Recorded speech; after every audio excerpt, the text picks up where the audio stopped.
Good morning, everybody. It is 9 a.m. on a Friday morning. How you doing? We are making it to the end of the week here and the first day of August. So, wow, we are just rounding out the summer, aren't we? Things are looking pretty good so far. We are tracking a number of stories this morning. One is the traffic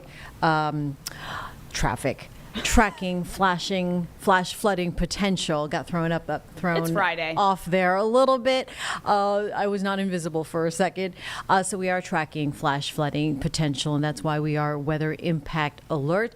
Today is day 3, the third day of 3 for the NTSB hearing, investigating in depth and looking at that midair collision that happened back in January just outside of Ronald Reagan Airport, killing 67 people. Helicopter from a Black Hawk military helicopter and an American Airlines flight with a Charlotte-based crew on board.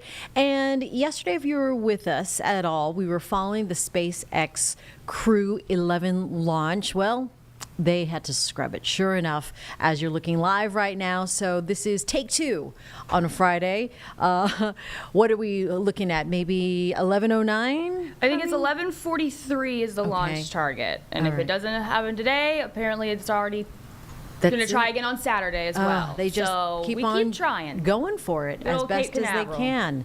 All right, so you can see their helicopter flying by. That is always so cool to watch, though. So Yeah. we'll take a peek here and there throughout the morning. But again, we are tracking some flash flood potential. So let's go ahead and bring in meteorologist Chris Mulcahy on this Friday morning. Off to a running start. Yes, wave the parade. Hello.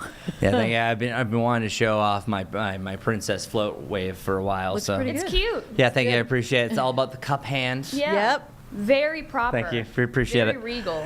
Yeah, and we might not be waving that way to some of these storms, but letting you know that really getting right into it this afternoon and evening. I know that's a broad zone. That's where we're going to stay a weather alert. So that means most of the day that we're actually going to be A-okay. So getting right to it. It's actually kind of a double threat that we got going on today. That we have a chance for flash flooding. That's heavy rain. Stay alert. Stay updated. You know how to do all the above. But the double threat that we're looking at is actually one that's kind of been been evolving over the last day or so. Yesterday we had a low chance for severe storms. We still have that in place, but I'm seeing some signs that there is a slightly better potential for this going forward. So our general timing, to narrow down the actual hours, 2 p.m. till 10 p.m., flooding, lightning, strong winds are all going to be a possibility. That it's really after 4 o'clock specifically for the Charlotte area that I think that we're really opening up that window, maybe seeing some darker clouds approaching off in the distance. One of the telltale signs will also be you have that cool wind that starts to pick up. That's the outflow boundary of a storm that, ooh, maybe something's coming. Doesn't solidify that you're going to see something there. You just know that storms are close by in the area. Temperatures are going to be close to 90 degrees. Now, because the cloud cover the way it's been, it's going to be really stubborn. Some of us are only going to reach the upper 80s. Meanwhile, others will be right about 90, 91. So I have a high of 90 degrees for Charlotte today. I just brought it down one tick. Now, of course, we see more sunshine when we're back to that 91, 92. But we are starting that downturn for our temperatures. But you can see from this graphic alone, the 60% means likely. And that's 4, 5, and 6. So I would say that that's really our best hours that we're going to have a potential for storms in Charlotte in the 485 loop. And then as you're going on to the night's forecast, by the way, Wingardium Leviosa, I'm not going to Avada Kedavra or anything like that, but it's a Harry Potter night at the night's. Oh. Yeah. Carlene, I know you're a Harry Potter fan. I am a Harry Potter fan. I know what house you're a part of. Yeah, you're a Slytherin. Yeah, she's a proud Slytherin too. Not all Slytherins are evil, y'all. No. Nope. You know, Snape seemed bad, but he, it was the long game. He turned out good in the end. You know what I mean? You had to get there. Yeah, strong-willed. And also we have Lily here too, is a resident Harry Potter fan too. And Lily, you were saying that you were a Ravenclaw, correct? Yes. That sounds right. Mm-hmm. Yeah. Can you see that? Guess what I am? The other one. You're a Hufflepuff, right? Yeah, see? Right. Hufflepuff. That's right. I think you told me this before. Yeah, I got Hufflepuff vibes. You do. Jane, do you even know anything we're talking about? Yes, I've seen all the Harry Potters. Okay.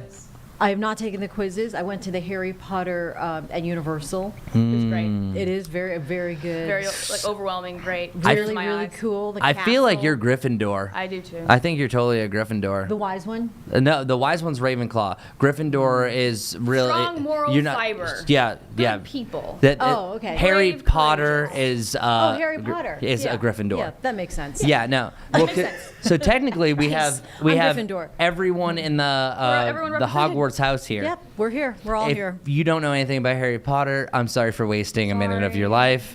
But we clearly are all fans, or at least seen the movies. But anyways, it's Harry Potter night, so there might be some magic later on too, because it's also fireworks afterwards. But just letting you know, could have a wet seat, but also some lingering showers and storms. So if you are going to that game or have any evening plans, be advised. As I mentioned, 90 degrees is the high for today, but some of us are going to hit the upper 80s to just leveling out about 90, 91. Real quick, since it is day 1 of August, it is official that July was hot as fill in the blank, and it was official tie for the second hottest on record, just tying 1986. You never want to be in 1993. So I hope from all the time that I'm here reporting for you on WCNC, we're not challenging 1993, because that was a substantially hot year, and it also was a wicked year because there also was a big-time snow event that year too. Okay, so for our excessive rain impacts, we have a moderate threat for flooding, but as I showed you, we also have a low-end risk for severe storms. So there's that double duo that we have today. And I think that the severe threat really evolves a little bit more as it heads down to the southeast of us and southeast of Charlotte. And the front is already past us technically, but it's this little piece of energy, this little low, that's going to drive up more showers and storms. And it's at that point the two kind of collide for a decent shot at storms throughout the day. So we have the heating of the day that's going to allow for developing showers and storms up in the foothills and the mountains. That's about noon 2.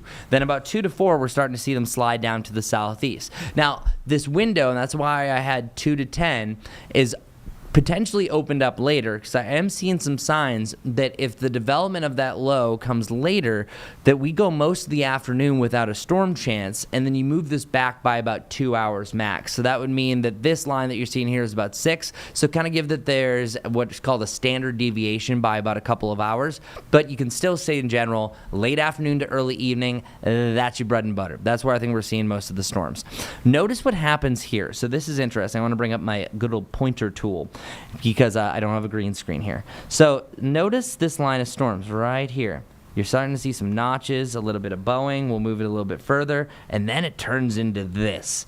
This is what Carlene refers to as the shrimp guy, the shrimp. When it starts getting a little shrimpy, you have a bowing line segment. It really shrimps out there. It's kind of backing its you-know-what up right there. And then you have this little head here that sometimes you can have a spin-up tornado along this. There is some wind shear. Right now we have a near zero risk for tornadoes, but down to the southeast, there's enough that you could have kind of that spin-up potential. But the main thing that we're seeing here is a chance for more damaging winds if this comes to fruition. So that's about 6 to 8. So you can see that the line comes a lot more organized right there. So I think most of the energy right now is pointing really from Charlotte down to the southeast, really heading into the early evening. So I just wanted to kind of make that as a focal point. And then this turns into kind of a definition of what's called a mesoscale convective system, MCS. That literally is just pretty much its own little smaller scale low that has damaging winds on the front edge and then can travel on its own fruition. But then it's gone, but something remains. The moisture, the clouds, and the rain. We're going to have on and off rain throughout your Saturday. It's not going to be a motivating day.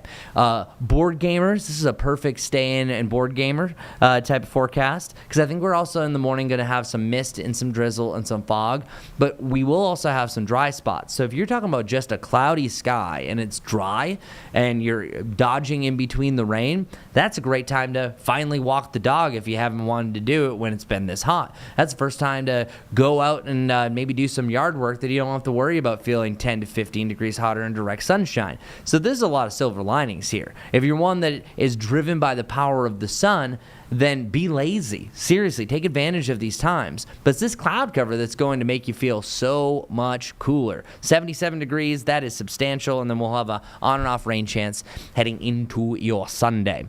This has not happened in a while. 77 tomorrow is our first 70-degree high that we've had since May 31st, on May 30th and May 31st, the last weekend of May, we hit 77 and 79. So it's been 63, 64 degree days since we've been this cool.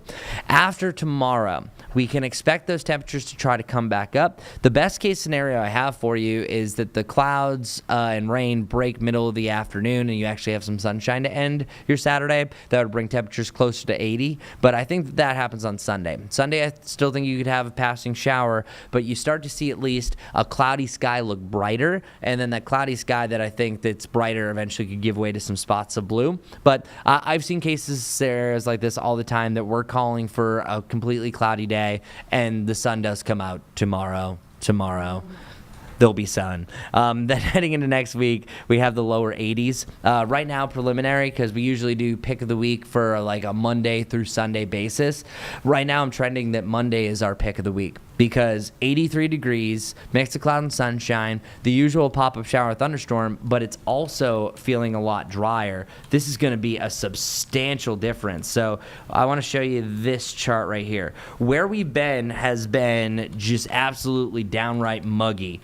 The last few days, we've been living in that very humid range to borderline tropical air. Well, look at this drop-off. We're even visiting the comfy range. So all smiles for your Sunday and Monday. It actually feels okay. It starts to come back up on Monday. If Sunday can get some sunshine, boy, is that going to feel great. You have sunshine that actually isn't overly humid, but then we're right back where you usually would see for this time of year. As for the 90s, they will return. We have not seen the 70s, as I mentioned, since late May, but we haven't seen consecutive 80-degree highs since the middle of June. It has been a while. We'll see multiple 80-degree days. It's not until the following weekend on Saturday and Sunday, the 9th and 10th of August, that we're back into the lower 90s. As far as our lows go, that's also going to be a nice little break. We're not dealing with the mid-70s each and every morning or the even 70 degrees. We're talking about 65 on Monday morning, the 60s after that, before we're back to the usual 90 and 70 by the back end of the 10-day. Wow. Okay. So tomorrow, bottom line, though, after the morning, we'll have some clearing. I think clearing Here and for there. rain. That was you were hearing my Chris being an optimist. Oh, okay. So the most optimistic part is the afternoon dries out and you actually see a brighter sky. but the most likely scenario right now is it stays cloudy most of the day. I think it's dampest during the morning, but you will see a passing shower here and there throughout the day. But regardless, you still have a much cooler environment in the 70s, and even an 80-degree high on Sunday means you're in the 70s most of the day, and it does get brighter that day, and it does get drier as well. Don't mind the No. Don't No. mind the clouds. Can I make one observation? Because usually with Chris's graphics, I like to make one like childlike shape. Please. Kind of thing. Or we It's had the the shrimp. ladle again. It's a reverse ladle. Oh, it is. We know what got I'm a saying? we got a Yes. little dipper. Yeah. Yeah, We makes had a ladle the other way Yeah. last week, and now we got the reverse ladle. yeah, it makes you me want to have hungry. soup, right? Soups. So, yeah, from soupy to soup. Yeah. I like Something soup. like that. I love that. No, I love your observations. So keep them up. They make my my impact studio. I Very like good. shapes. Me too. Calling them out. Well, I mean, that's how we also remember it, because we're visual We're people visual too. people. All right, because I always like to bring us off the rails. Does anyone have a favorite shape? Mine's trapezoid. Oh, I thought yours was a hexagon. Oh, thank you. I send hexagon vibes. I understand that. Favorite See, it's a question that not many people probably ever asked you or ever. Probably mine's- Lily, I don't do you know. have an answer? Heart. Oh, that's a good one. That's a good one. I think I like ovals. Ovals. Ovals are yeah. nice. I like round. I think I like I think round. I'm more round Curves. than sharp. I know that's a personality thing. There's something Yeah. to that too. I actually learned from my Alexa, Ziggy, or Echo, whatever you call them. I just chined them all. That do you know what a three-dimensional oval is? Three-dimensional oval. No, but I remember that, like in those games, those Yeah. nursery games, the ovals. It's an ovoid. An ovoid. Now That's you a know. word I never thought. Yep. All right. Mhm. Okay. Well, the more you know. Now you know. Okay, cool. I did not know that. Ending with ovoid. Who would have known? Ovoid. Flabbergasted. That blew my mind. Very good. And flabbergasted is the word of the day. This is what we bring to you here on the Live Impact Studio and WCNC Plus, especially on a Friday morning. Thanks, Chris. Lily, one more week as an intern here at WCNC Plus. Sad face. Ah, sad face. All right. Let's see. What time right now? Time is 9:15.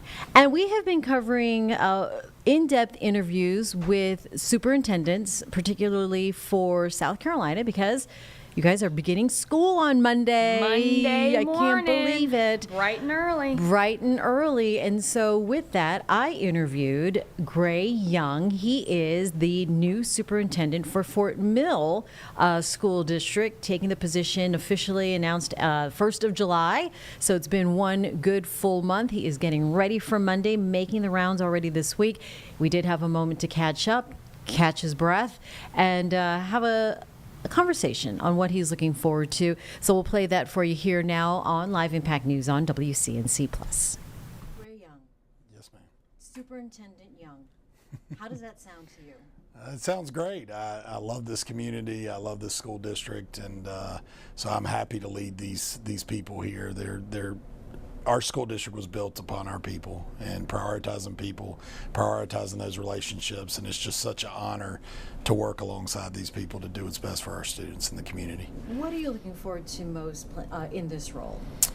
I think just working alongside the people in Fort Mill. I mean, not just the people that work in the school district or the students that go to school here, or the parents and the families, but the community as a whole. They take pride in our school district. They've proved that over and over, withstanding the growth, unprecedented growth that we've had. So really just nurturing those relationships with everybody and prioritizing our students and their achievement. You are one of the homegrown, right, at Fort Mill. Yes, ma'am. So over the years, what are the lessons that you can take in what you've experienced that you're going to take into this academic year? I think community. I think working hard. Good things happen when you work hard. And growing up in Fort Mill, everyone takes a lot of honor and value in the people and the students and their achievement. And I think just for me, it's about growing and getting better. We pride ourselves on being one of the top performing districts in South Carolina, but we have room to grow. So it's really looking for those things, ways to grow, ways to get better. Education is such a dynamic field. It's constantly growing, constantly evolving. So we don't have room to be stagnant in Fort Mill. We've got to continue to grow and get better. Yeah, then what are the challenges specifically? So the big one is growth, obviously. We're the fastest growing school district per capita in South Carolina. Carolina. We're the smallest geographical school district in South Carolina, 53 square miles, which is very unusual to have this much growth in a small area. So I would say that's the big challenge moving forward. But again, our community has supported us over these last 25, 30 years, passing bond referendum after bond referendum. Our school board has supported us. We've had to increase taxes, and our community is standing by us with that because they want to provide the best education for our students. Second is teacher recruitment and retention. It's a national problem. I mean, we're one of the top 6% of places to teach in America. So even with that, we're still having problems, recruiting teachers. So we need to make sure that we're providing an environment for our teachers where they want to stay here when they get here. And then we also need to figure out ways to recruit. We need to come up with some solutions on how we can recruit teachers. One of the ideas, we have many of our students that are graduating from our high schools that are going to college and going into teaching. So maybe we need to start recruiting them at an earlier time. So I would say teacher recruitment and retention is a big one. And then the third one is the achievement gap. Every school district in the country has achievement gaps. We have students that are not performing where they need to perform. We have a 95.8% graduation rate in Fort Mill, the highest in the state. But that means 4.2% of our students aren't graduating. So what are we doing with them? We want to improve our community and continue to have a great community. We need to make sure our students are graduating high school. We have students that are not performing. They're not meeting the standards on the state assessments. So what are we doing for them? We have to have targeted interventions. Even outside of academics, we got to find out why students are not involved in school, if they're not in extracurricular activities. So we're going to do some studies there to see if why students aren't involved. Is it because of transportation? Is it because they have to work after school? Is it because they're involved in something else after school? We don't know, but we know that involved students are happy students. We know that they perform better academically if they're involved. They attend school more often, and they're better behaved. How do you find the information to learn about where the gaps are, what these students are doing or not doing to be all that? So we look at our test data, obviously. That's the most common way to look at the data, all of our assessment data. And then we actually we're going to contract with one of our former principals. He's going to come in and do the study on the involvement, the extracurricular activities, and he's going to look at every student who's not involved. He's going to do some small groups, some focus groups, and kind of find out what we can do to get them involved in school.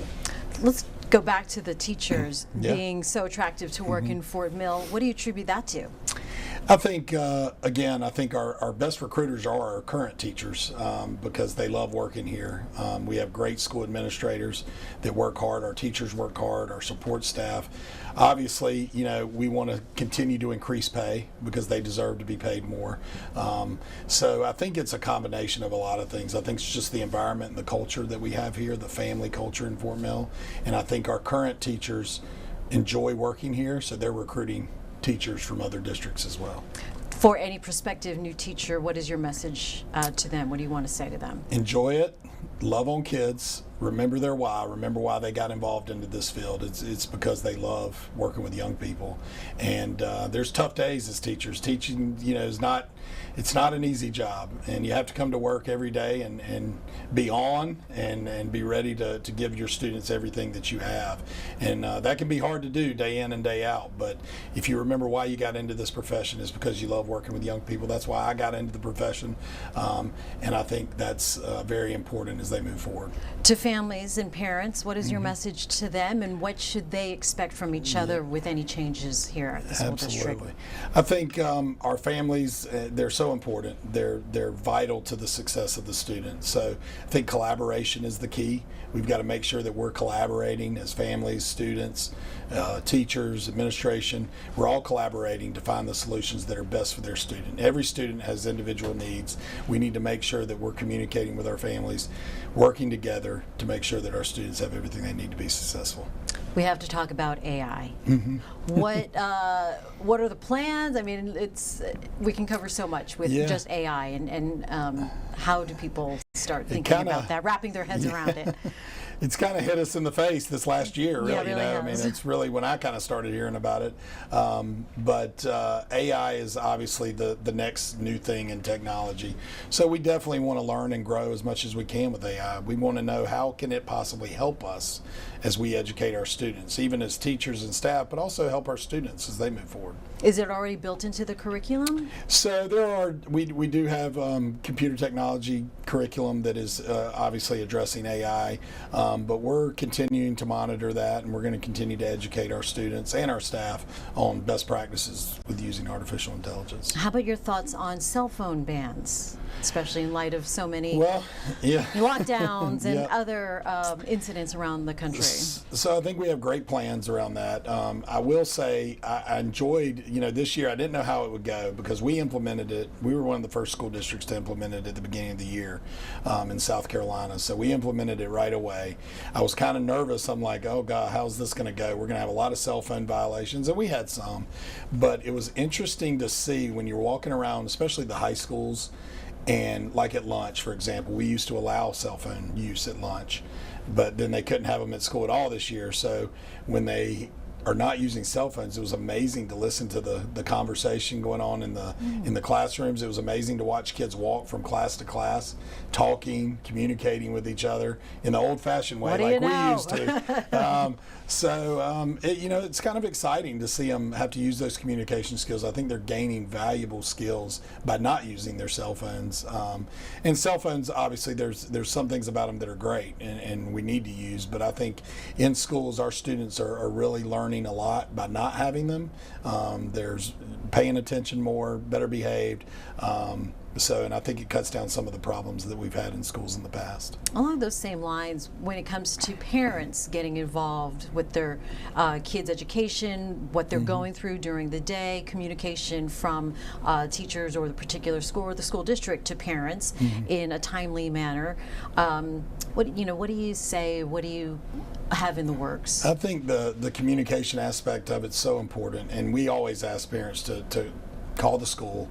If there's any issues, make sure you're calling the school, talking to the teacher, talking to the administrators, just making sure that we're aware and we can work together. Kind of like we talked about earlier, our families are part of the solution to helping our students. So we need to make sure that we're collaborating, working together, and they do that by calling us, and if there's any issues, giving us an opportunity to address it. Any other message you want to give students before their first day of school? I just want to say, work as hard as you can. You're going to do great things. We have wonderful students, wonderful families. Be all in with the Fort Mill School District. Our teachers and staff are amazing, and they're going to do everything they can to provide the resources for our students to be successful. All right, congratulations again. Thank you. Yeah, thank you so much. Yep. Great conversation there. Appreciate you, Mr. Young, for taking some time to sit down with me there for the Fort Mill School District. And congratulations again. That was a nationwide search before he was announced as the superintendent. Right now, I want to get you back out to D.C. We have been covering this now all week. This is day 3 of the NTSB hearing, holding an investigative hearing into the DCA mid-air crash, killing 67 people back in January. Listen in here live on Live Impact News on WCNC Plus. We talked about the other day about 3 degrees. In a complex airspace, you have many directions you got to look in, up, down, and 180 degrees, maybe even 360 degrees. So it's a lot of real estate to cover with one narrow beam of attention.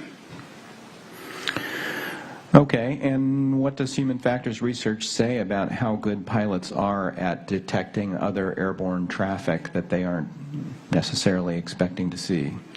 Okay, that's highly dependent on how much information we're provided about where the potential threats could be.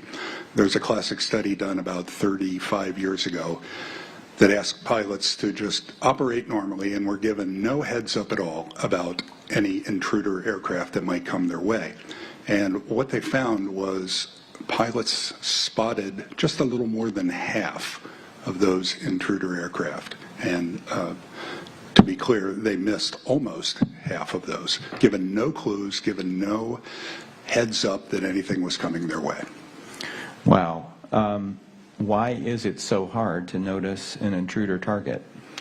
Again, there's so many things to look at when flying an aircraft. You have the internal scene, instruments, the external scene, many things to think about. There's just a lot going on. And again, we have that ability to look at and think about one thing at a time. What are the factors that attract our focal attention to an object in the environment typically? Okay, that's where peripheral vision comes in. Motion is a very big cue for us. Everyone is familiar with the idea. They see something flickering or jittering in their periphery, it grabs our attention. We see it detected quite well.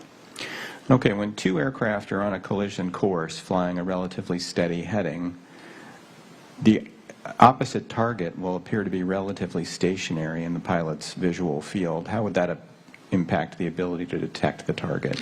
That's going to make it very difficult. When something is approaching from the side, say a 90-degree angle, you get a lot of movement in your field of vision. When something is coming at you directly, it just doesn't seem to move very much, and that's a tough thing to see. Mr. Fuchs, can you put up figure 30, please, from 2 Hilo A? Okay, so we reviewed some of the limitations of NVGs yesterday. Monochrome, this is the white phosphor version, so lack of color. How might that be a challenge in detecting airborne traffic?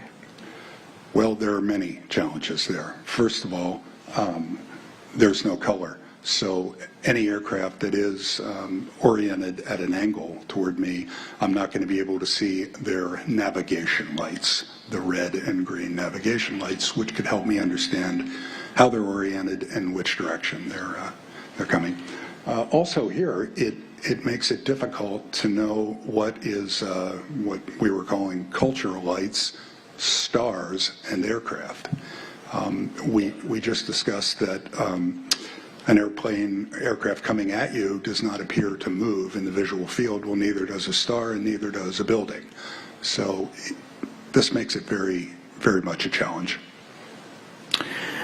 Okay. Mr. Van Vechten, those aircraft shown on the horizon in this image are about 4 or 5 miles away. Do they look any different than ground lights? Can you, in real life, can you make out the fuselages of those aircraft, or do they just appear as point lights? Those just appear as point lights. It's very difficult to tell. It could be on a pole in the distance, could be a light. And because I'm so far away, I wouldn't have any motion like you stated, so I can't tell if it's moving. So that would be difficult to determine. Okay. Can we pull up figure 29?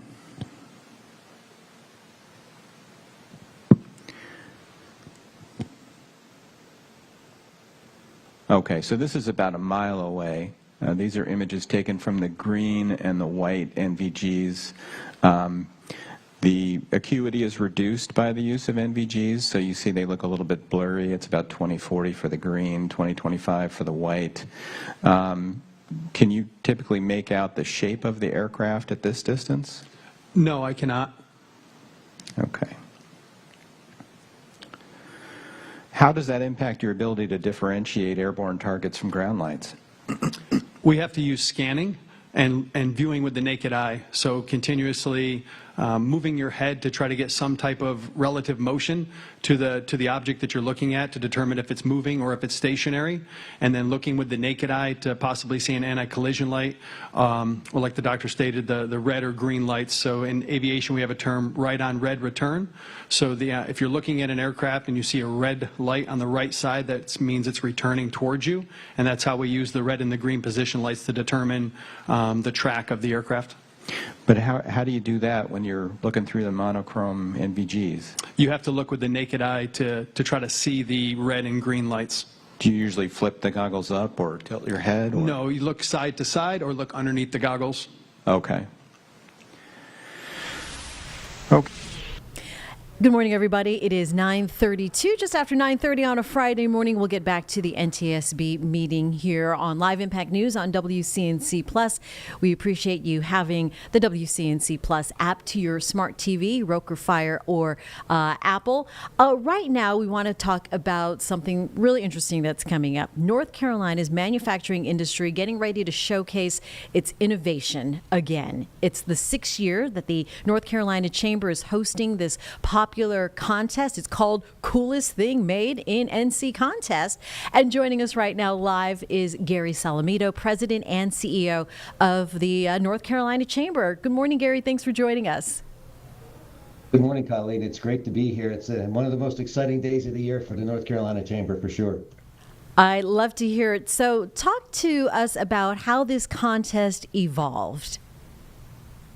Yeah, so manufacturing is the backbone of communities all across North Carolina. We're the official affiliate of the National Association of Manufacturers. And a few years ago, leading up to Manufacturing Day, we worked with them to develop a program called Coolest Things Made in NC. This is, as you said, our 6th year. And we highlight the people and the productivity and the innovation and the possibility that our manufacturers across the state of North Carolina bring to our state and their communities every day. And so we've been really excited. We meet really cool people, and we get to identify opportunities for our young people, our veterans, our adult learners to have great careers in manufacturing. So it's a celebration of a really important industry to our state. Well, this year you're introducing 3 different categories based on company size. What drove this decision, and explain about the hopes of achieving this different category? Yeah, it was the opportunity to identify more folks. They're so different, from Piedmont Pennies to Baxter, who is our presenting sponsor this year, who makes IV bags, and everything in between. So when we looked at all the different types of companies that are manufacturing really cool stuff in North Carolina, there are some differences between a small company, a medium size, and a large company. So it gives us the opportunity to celebrate one more company and identify even some more companies throughout the state doing really interesting, innovative, and thoughtful things. Manufacturing generates, 13% of North Carolina's gross state product. Put this into perspective for our viewers. What does this mean for our state's economy? Oh, it's huge. As manufacturing goes, small business goes. There are a large number of our manufacturers are a key to our small business community. They employ 10% of our state's population going forward. So whether it's an urban area, an urban collar area, or if it's a rural area, there are manufacturers all through our state. So it's critically important to our state's economy that our manufacturers are competitive, making good things, being able to get their products to market. And we have such a diverse economy in North Carolina. It's one of our key strengths. It's why we've been #1 for CNBC 3 out of the last 4 years, is largely because our manufacturing is thriving. A lot of our folks that are coming here and expanding here are in the manufacturing sector. What do you think might surprise people about these high-tech products, cutting-edge products made here in North Carolina? Oh, that they're actually made by people here in communities with an incredible culture. No matter if we're going to a high-tech place to look at what's being made, whether it's a vaccine or whether it's an IV bag, or it's whether axes that are made to help our first responders down east at a small family-owned manufacturing called Council Tool. The range and the culture that exists within these companies and what they create for their communities, what they create for their employees, it's very special stories of people that are doing and manufacturing for something bigger than the product itself, something bigger than themselves, to make a difference in North Carolina's lives and the world. So it's exciting. I mean, we see such a range that our staff really enjoys learning. I mean, Custom Patch Hats is a great example here in Raleigh of a company that started real small, now is making hats for people all over the world. So it's a great range. And then, Humacyte is a company in Durham that's actually growing arteries that are being used on the battlefields to help save our soldiers and help folks that are going through bypass surgery. So incredible diversity of innovation and possibility. All right, so Gary, tell us how this contest works. Yeah, so beginning on August the 13th, you'll be able to, nominations are open right now. Actually, they open on Wednesday, August 13th, and it's driven by the public. So anybody can nominate a product, a company. Then we'll vote every so often. Our first vote is going to be August 21st. It'll culminate on the week of Manufacturing Week, the week of October 2nd, where we'll announce the 3 winners, one from each category, and they'll be voting all along the way. So nominate early, nominate often. Please come on and identify those companies. Companies really use it as an opportunity to engage their employees and show the pride they have in products. So you and me, Colleen, we can all vote. All right, that sounds great. Gary, anything else we need to know? No, I think I really want to thank our sponsors. Baxter is an incredible sponsor, and the Manufacturing Extension Partnership here in North Carolina. Please come along the ride with us, because what's made in North Carolina makes North Carolina, and it's in every community. So let's have fun with it, and let's look and identify those cool opportunities for our young people and our adult learners in the manufacturing industry. Thank you, Carleen, for the opportunity to be here today and announce it, and we look forward to coming back. Gary, we appreciate your time this morning, and sounds like a fun contest and good things, more good things for the Tar Heel State. Thank you, Carleen. Have a good week. All right, very good. You too, Gary. Thanks. Thanks. All right, very good. We'll put that information on our website as well. Shout out to Carleen. From Gary, who always hooks up our Zooms in a good way. Right now, let's get you back out to that NTSB hearing. We're just going to be dipping in and out here, and it looks like they're dipping in and out as well. But let's go ahead and listen here for a moment on Live Impact News on WCNC Plus.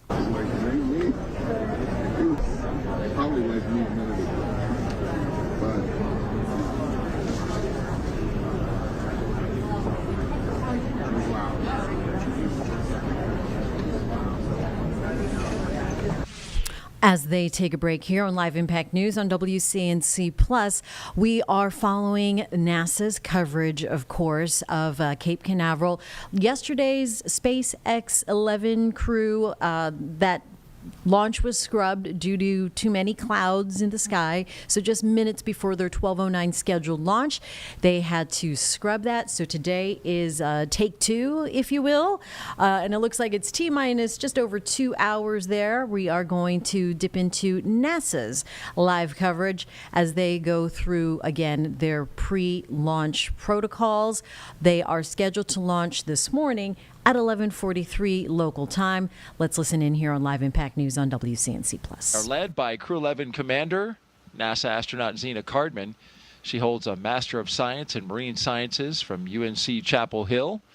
Cardman has experience with NASA research in the Canadian High Arctic and has supported real-time station operations and lunar surface exploration planning. She also likes rock climbing and powerlifting in her free time. And you trained with her for over a year. Yeah, almost 18 months. She's a person of many talents.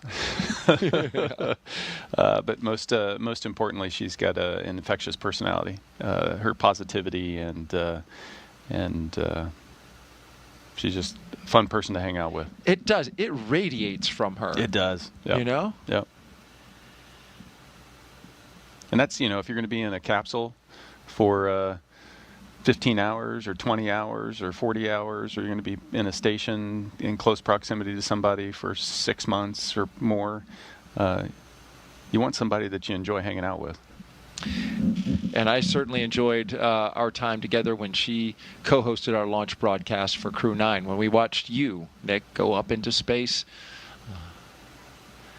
Michael Fink is our pilot and funny man.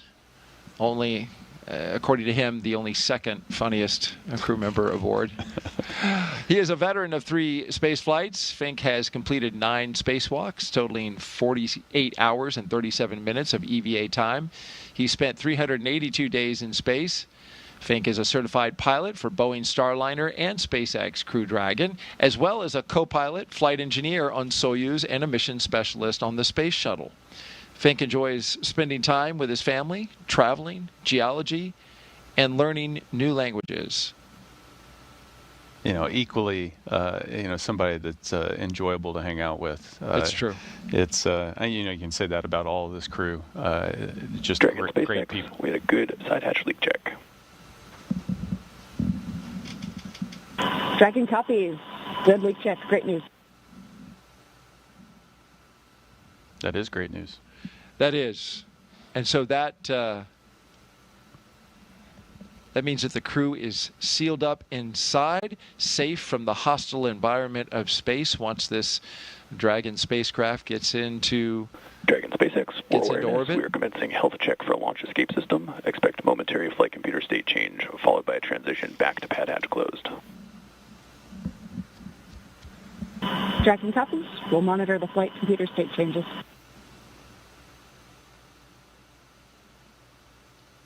Now, this is an important milestone to check the health of the launch escape system.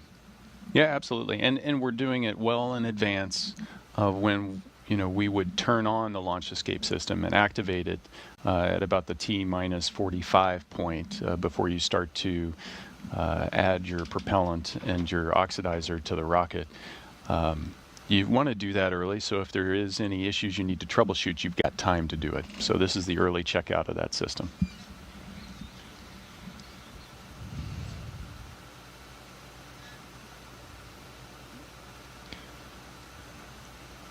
Let's introduce you to our mission specialist now.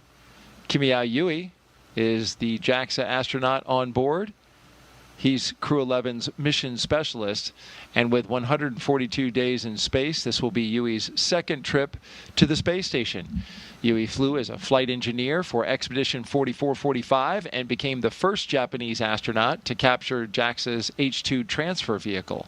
In November of 2016, Yui was assigned as chief of the JAXA astronaut group.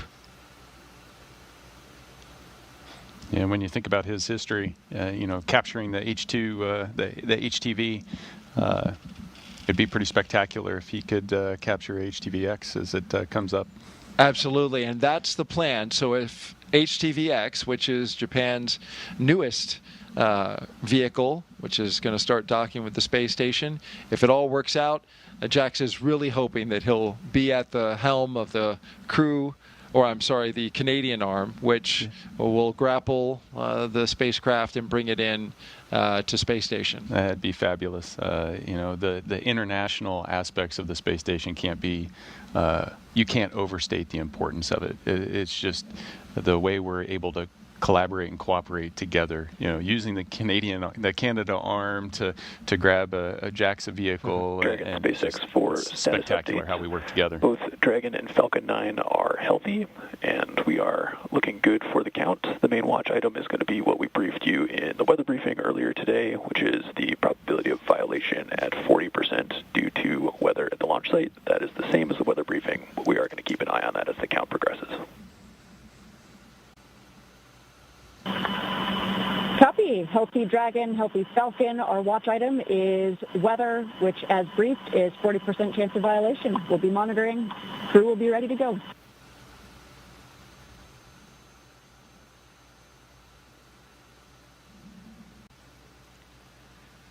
And lastly, the Crew 11 mission specialist, Roscosmos cosmonaut Oleg Platonov.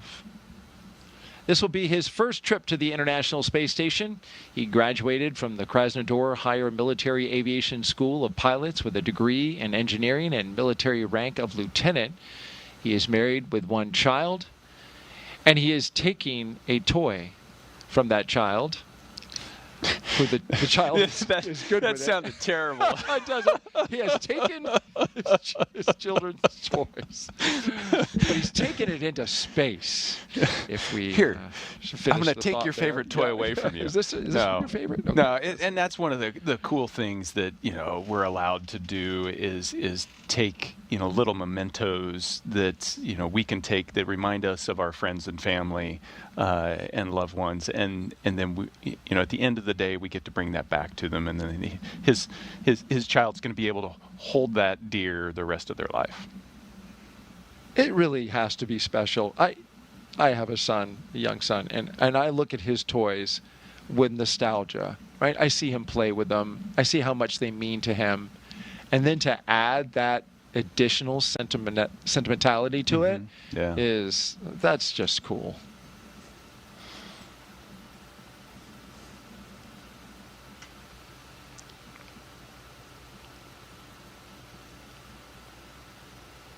And, his kid will, I'm sure, see some video clip in some way of that toy floating around, right? Yeah, So it makes it more tangible. Right. That, I held it in my hands, and now I see it in space, and somehow that draws your. I did the same thing with my kids. It draws them closer to that experience. Yeah.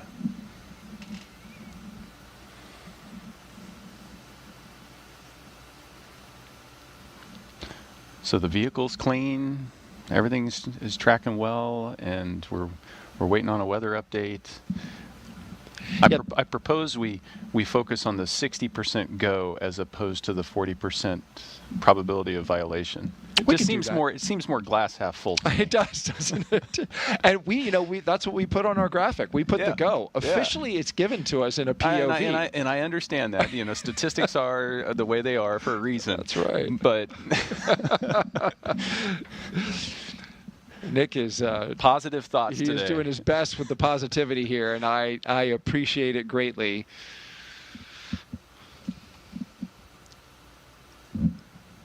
Okay, so we have a confirmed hatch closure. And so we'll start to see the closeout crew wrap up operations there in the White Room. And all of this is well ahead of schedule. So that's a good thing. They got plenty of margin if they need it. Absolutely. Margin's a good thing to have.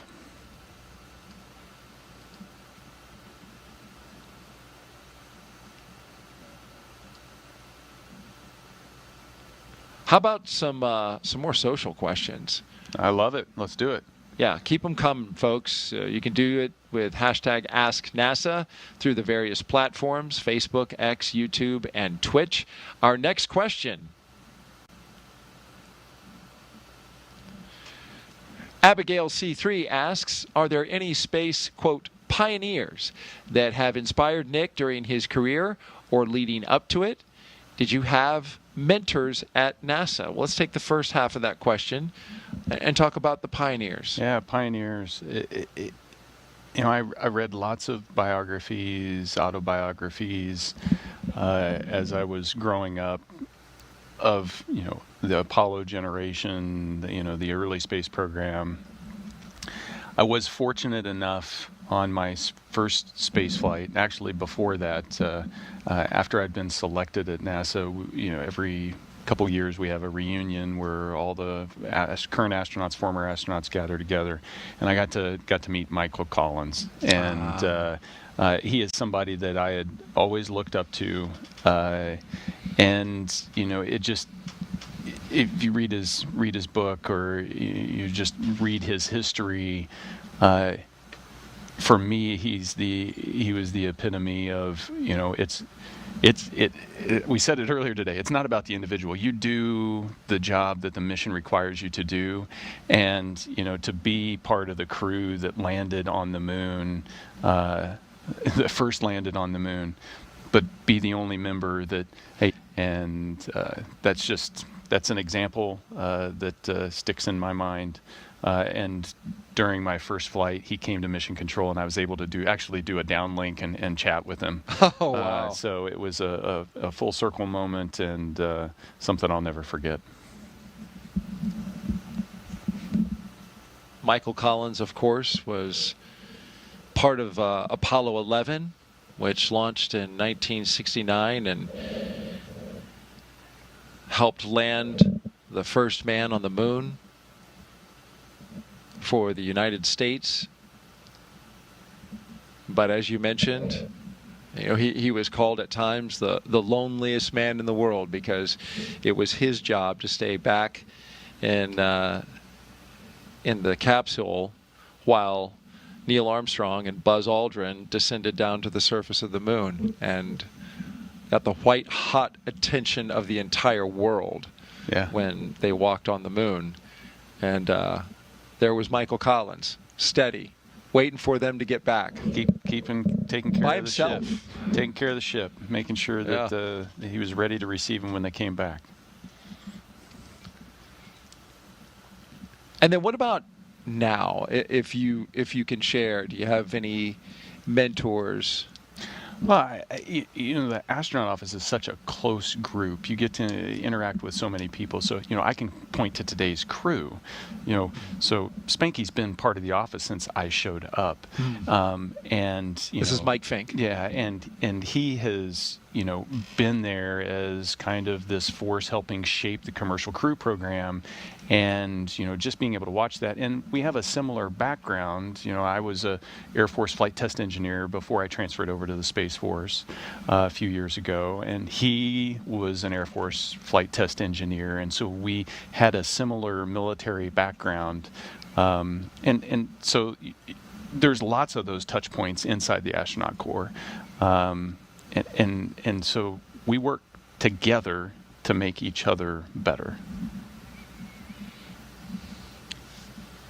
Such tremendous experience just within the astronaut corps. It's a great point, Nick. You've got highly experienced veterans who have flown on space shuttle, and you have the new generation of astronauts who are flying on the commercial vehicles. Yeah. So it spans the gamut. It does. It does. Well, Expedition 72. My U.S. crew members up there were Butch Wilmore, Sonny Williams, and Don Pettit. So by comparison, I was the rookie. But I had, previously done 3 spacewalks and been up there 200 plus days. Right. I was still the rookie. So there's lots of experience inside the astronaut corps, and part of that is making sure that experience gets shared down. So it's exciting to watch Xena and Oleg launch on their first missions to start to accumulate some of that experience. It's a passing of the baton. Really enjoying your insight and your experience as you talk about it, Nick.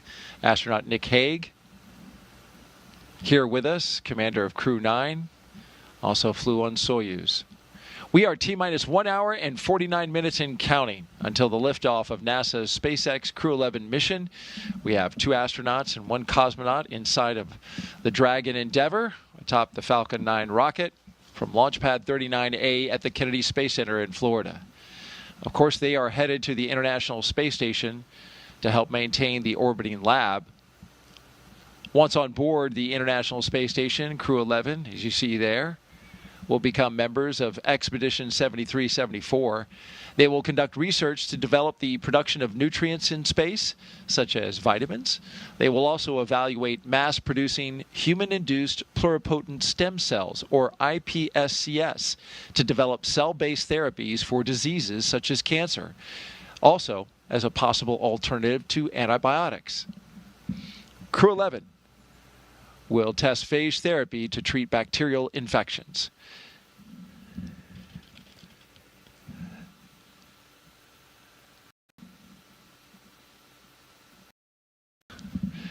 So Nick and I are standing by now as we are listening in to a weather brief.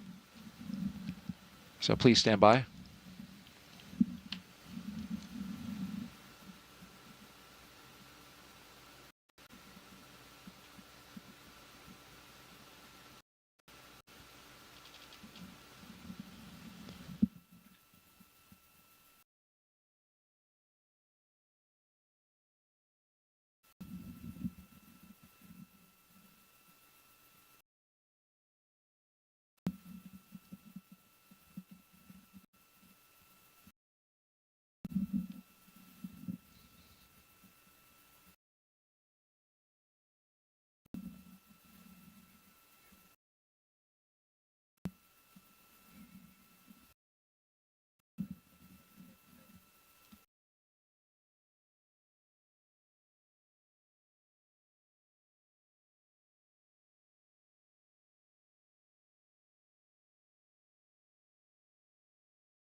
Again, we are standing. All right, time right now, just about 10 o'clock here on a Friday morning. We will get you back to that coverage of Kennedy Space Center and take two on hopefully what will be a successful launch this morning to the International Space Station. But right now at 10 o'clock, we continue our coverage of North Carolina's evolving 2026 Senate race. Days after Democratic candidate Wiley Nickel made the decision to suspend his campaign and endorse former Governor Roy Cooper, the former congressman, joining us live right now this morning on Live Impact News. How you doing, Mr. Nickel? Thanks for joining me once again. Nice to see you. It's great to be with you. Thanks so much, Jane. Well, as someone now who has had some involvement, and you did a lot of steps in forwarding your candidacy in the Senate race, it's been a few days. How has the response been from the Democratic community and from your supporters? Yeah, I mean, people are united in support of Roy Cooper. We've got a tremendous candidate for the U.S. Senate. And for me, I started this campaign to send Thom Tillis packing. So it was mission accomplished on that front. But in all seriousness, this is an important time for Democrats in North Carolina, for the entire country. And we've got a president in the Oval Office shredding the Constitution, deliberately tanking our economy. We need to send a message.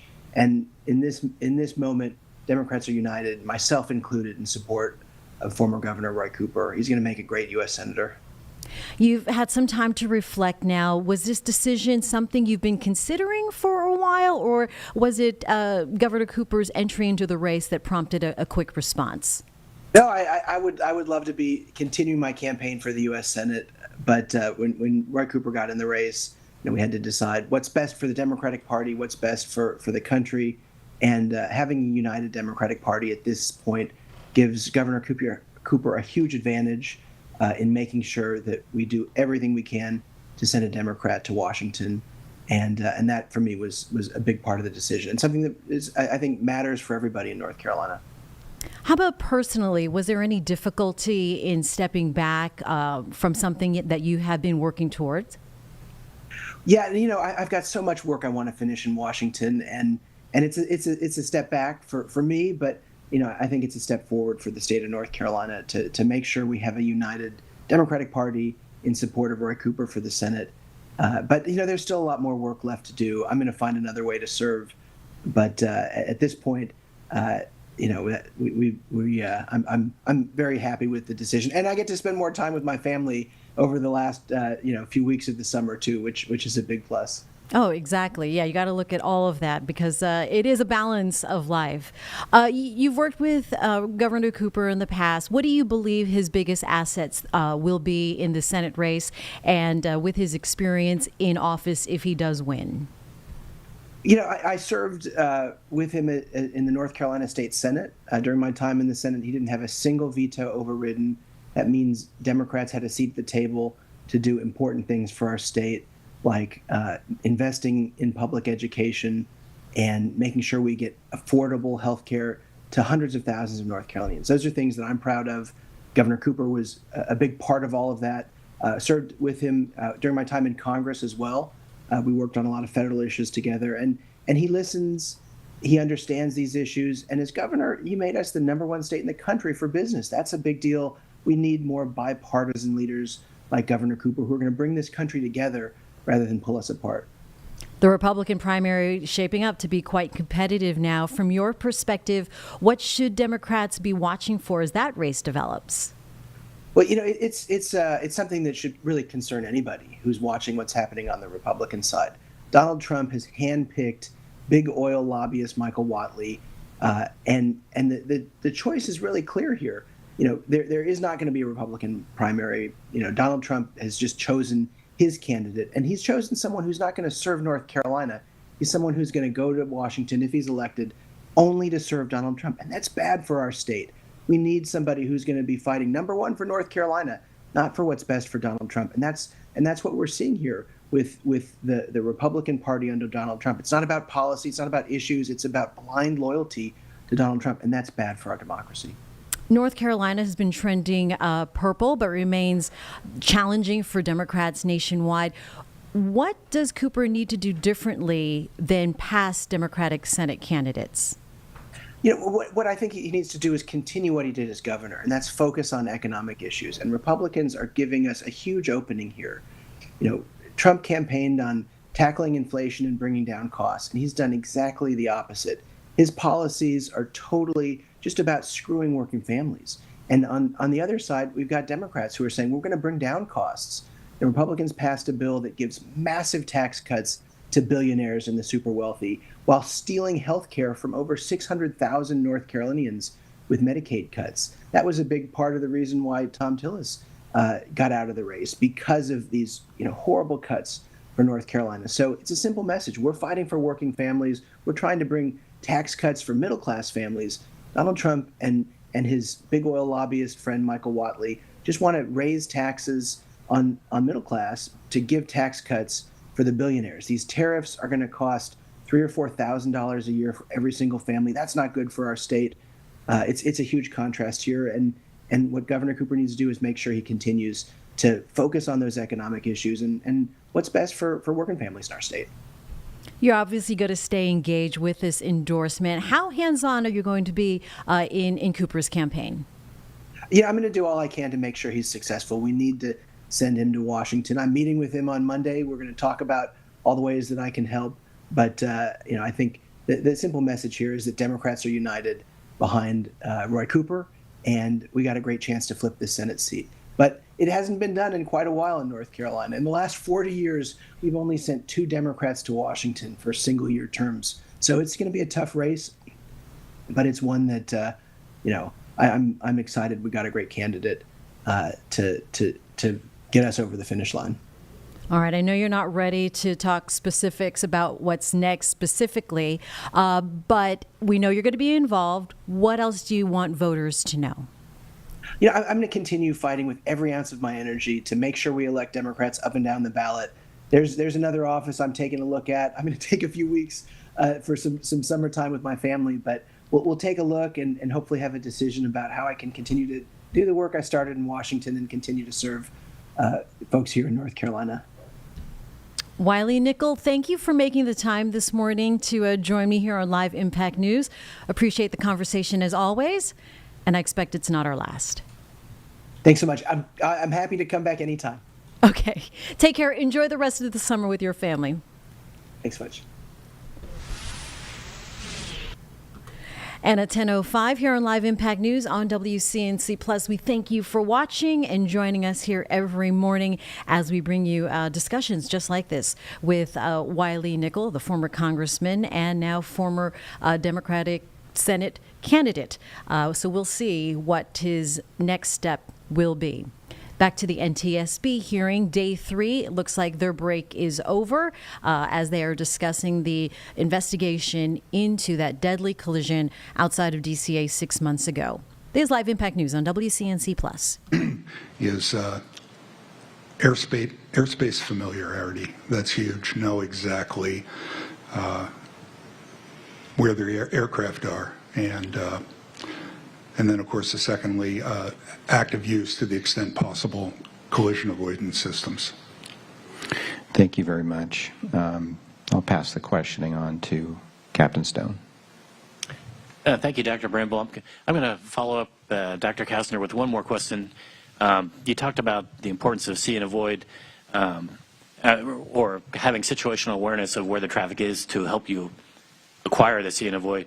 Can you give a comment on the effectiveness of a collision avoidance system, which doesn't rely on see and avoid at all? It provides guidance to the pilot on how to avoid a midair collision. So how would you contrast the effectiveness of a system like that versus see and avoid? So just to clarify, are we talking about a resolution advisory or a traffic advisory? A resolution advisory. Okay, well, that's a very different thing. With a traffic advisory, even if you're looking for traffic on a display, it's still see and avoid. You're just seeing it somewhere else. But a resolution advisory, yeah, incredibly effective if it's trained properly.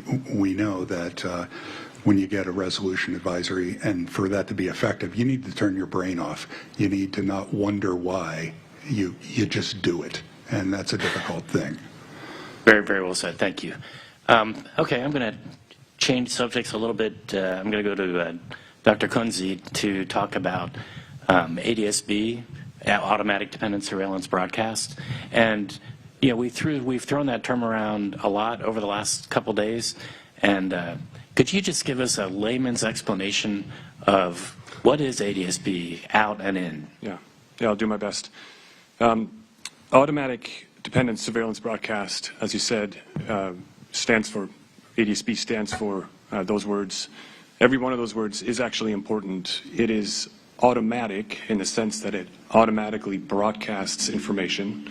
That is different than some of the other technologies out there where we rely on the interrogation from a radar on the ground, where then a transponder on board the aircraft replies, and that's how the location of aircraft is being measured. It is dependent because it requires the presence of a high accuracy navigation system. Usually this is a GPS system, but it doesn't have to be. What makes ADSB dependent is that we need that information to populate the fields in the message of ADSB. So if I broadcast my latitude and longitude, my ADSB system doesn't know my latitude and my longitude. I have to get that from somewhere else. And so therefore the system is dependent. It is surveillance.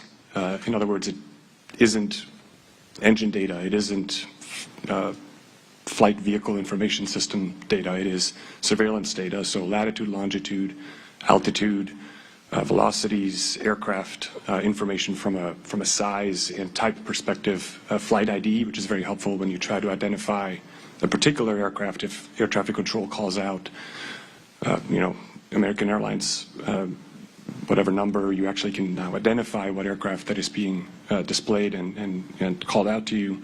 And then lastly, broadcast, because it is broadcasting out that information. We often differentiate between ADSB out and ADSB in. ADSB out is the action of broadcasting this information from an aircraft. ADSB in is the action of then receiving that information on board my own aircraft from anyone else who might be broadcasting it. Now there's a couple of important points to make here. Is when we say ADSB in, for example, just receiving the information is only the first step. What's more important is what we do with that data once we have it on the aircraft. We talked about the ability to display it to the pilot for situation awareness. We can use it for issuing alerts. We can use it to improve separation in the air. We can aid air traffic control functions. Yesterday we talked about flow-based, time-based flow management. We can improve spacing between aircraft. And it's really that ability, those applications that we wrap around that data that represents the fundamental transformation opportunity that we have with the air transportation system. Another thing to highlight here is ADSB in is only as good as your ADSB out equipage level. So if people aren't broadcasting, ADSB in isn't very useful. So it really matters that everybody else broadcasts ADSB out messages. And the last thing I highlight, in the United States we have two frequencies for ADSB. One is called Universal Access Transceiver, or UAT, and the other one is 1090 Extended Squitter, 1090 ES for short. That unfortunately introduces some complexity in the system. So if I am broadcasting on UAT, someone with a 1090 ES system cannot hear my broadcasts and vice versa.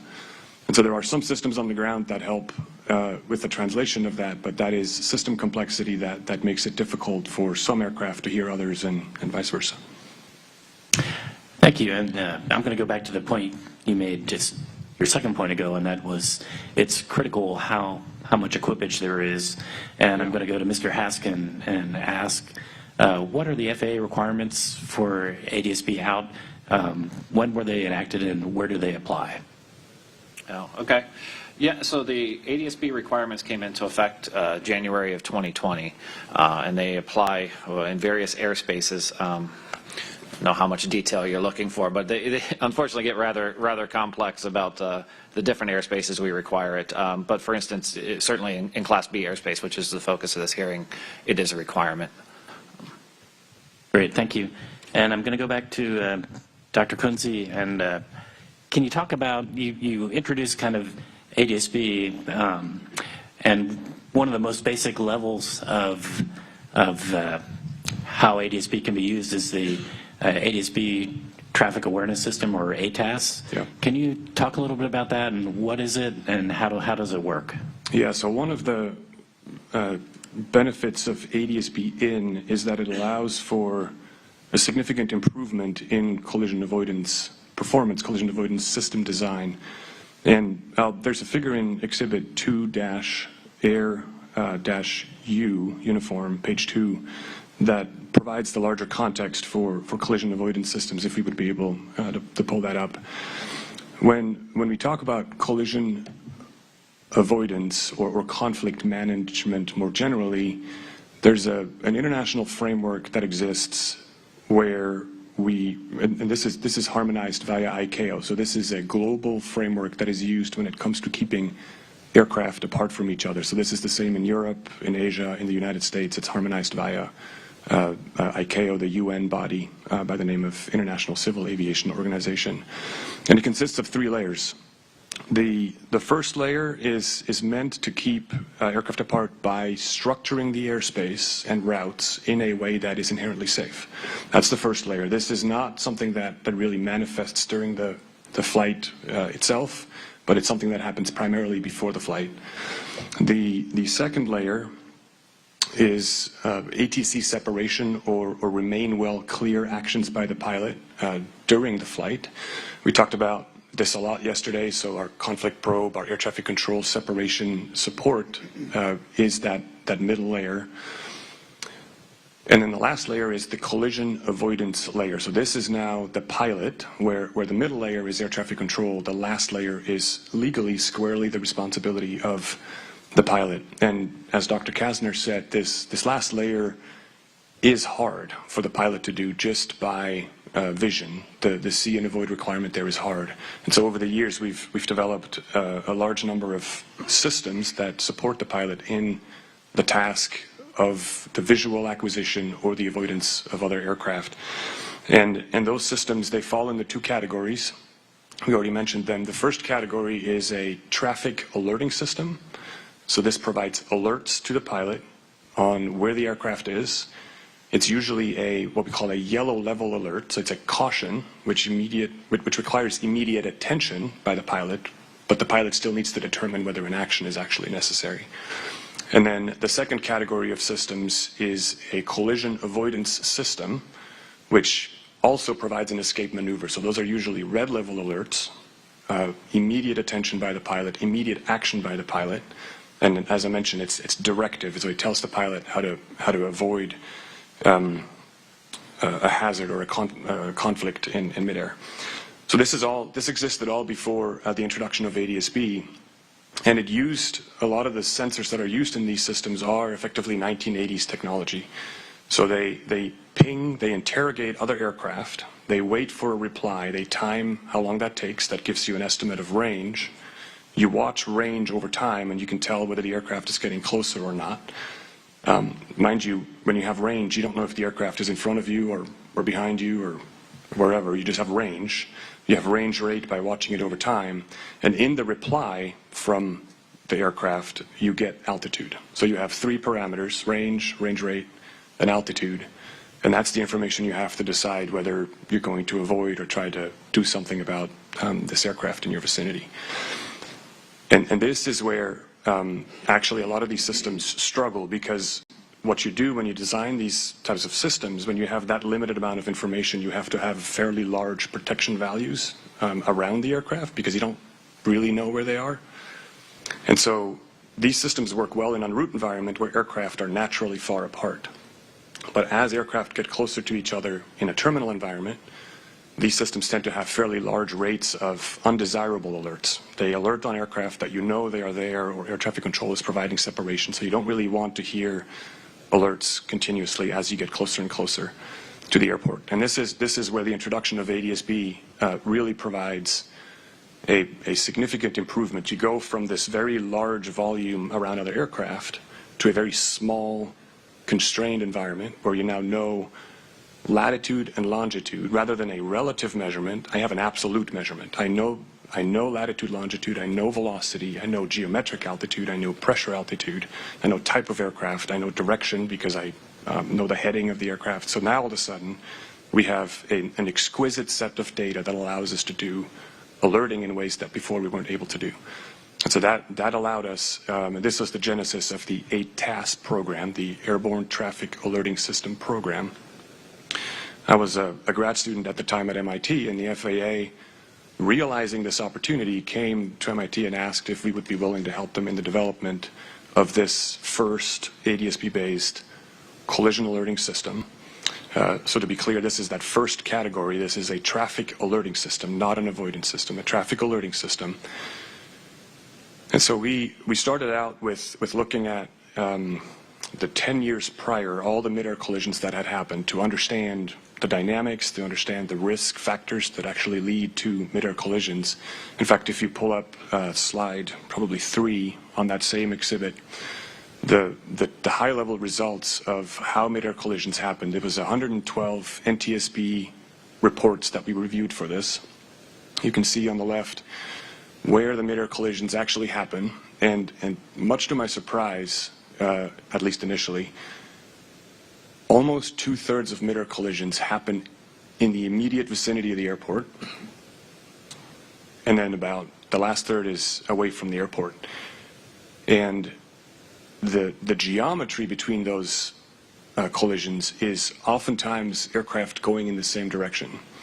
And so this was very informative because it allowed us to identify geometries that mattered from a design perspective in this ATAS system, and ultimately derive system requirements that drove the design for how to do collision alerting in the airport environment where existing collision alerting systems at the time just had limited performance. And so from there, we went, did a large amount of flight tests. We did algorithm system development. In fact, the FAA's tech center helped us to fly helicopters. We did encounters between helicopters and fixed-wing aircraft, two fixed-wing aircraft approaching the same runway, small airplanes, fast airplanes, big airplanes, all the full trade space. That ultimately resulted in an RTCA standard. So this has been standardized. It has been harmonized with Europe. We have certified these systems, built them. There are thousands of them in the field. And as far as we know, there's currently, there hasn't been any one of those systems that has been involved in a mid-air collision as far as we can tell, ever since we introduced this. And so the introduction of ATAS, the air traffic alerting system, has fixed that hole that we had in collision avoidance systems where they had less performance in the terminal environment. We're still working on the ACAS version, which is the collision avoidance, the directive, the Category 2 system. That's in work, but the ATAS system was finished on an FAA program about 10 years ago. Great, thank you very much. And with that introduction, I'm gonna turn it over to Captain McKenney, and he's going to talk about what the Army helicopter had on their aircraft. Yes, that's correct. I'm going to focus on the traffic information technology available to the helicopter crew. So this question will be for Mr. Van Vechten, please.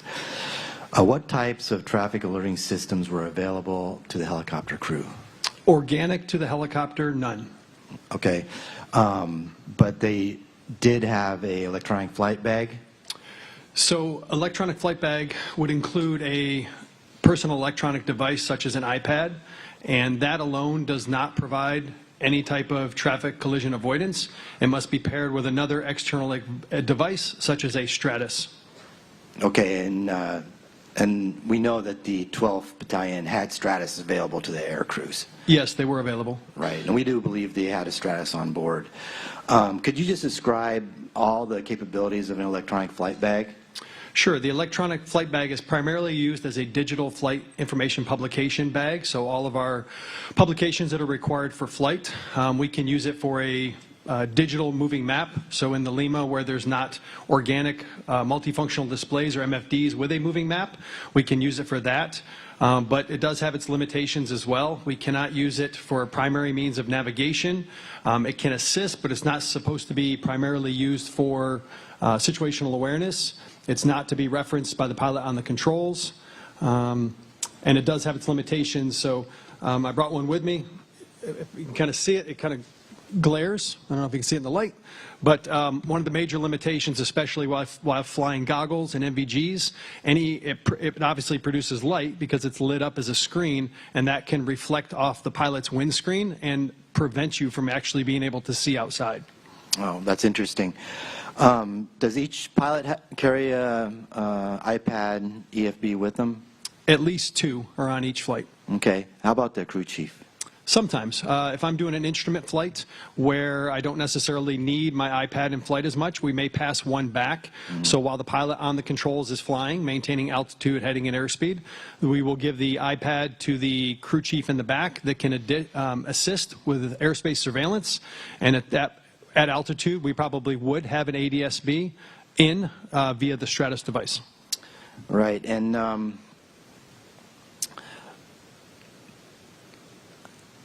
you're not required to have the traffic or map display up all the time, right? You could have other types of information on the iPad being displayed when you're flying, such as airport reference or approach plate or something like that. Yes, that's correct. Okay. But the ForeFlight does, and ForeFlight is the electronic flight bag that the Army uses. No, it's not required to use a specific application. ForeFlight typically is the go-to application, though. Okay, and the 12th Battalion was using ForeFlight on their iPads? Yes, they were. They had a battalion ForeFlight account. That's right. Okay. So if the flight crew had ForeFlight and the map was displayed, would that display provide any type of traffic awareness or alerting? If it was paired to a Stratus device, you may see ADS-B in data on your iPad via the icons. Mm-hmm. And do air crews typically use it as a primary source of traffic identification? No, we're not supposed to use that. It's prohibited from using as primary source of airspace deconfliction. Okay. And typically, where do the pilot or co-pilot air crew keep the iPad during flight? If it's being utilized, it's usually strapped to either the left or the right leg. It can be stowed in the door map pocket. It can be stored there. It can be in your pubs bag, which would be down by your side where it's readily available. We're not supposed to place it on the center console or have it unsecured or unstowed at any time. So usually the pilot on the controls would hit the button to turn off the screen so that it's not blinding you. And then if the pilot not on the controls needed it, they would be referencing it from one of their legs. Okay. And you maybe covered this a little bit, but are there challenges and limitations using this equipment for traffic awareness and identification?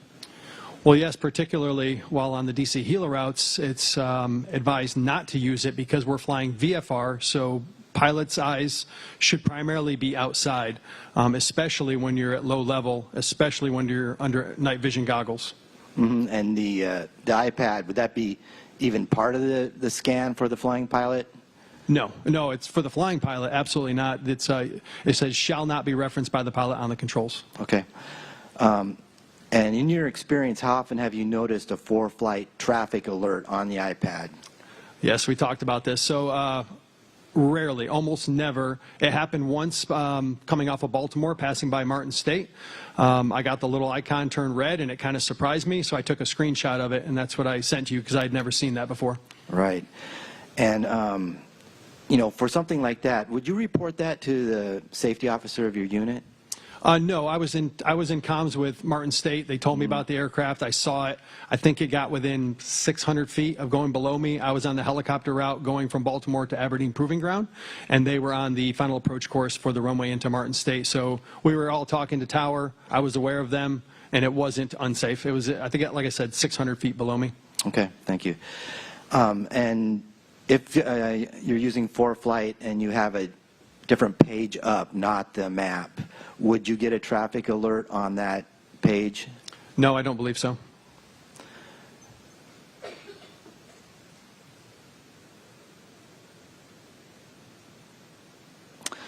We talked a little bit about the UH-60 Mike model. So that's quite a bit different than the 60 Lima model. Does the UH-60 Mike model have any type of traffic awareness technology on board? So the Mike does. There are 6 of the 8 Mike models at Fort Belvoir that are equipped with TCAS. I had never used it. It's not in the operator's manual. I've never been trained on it.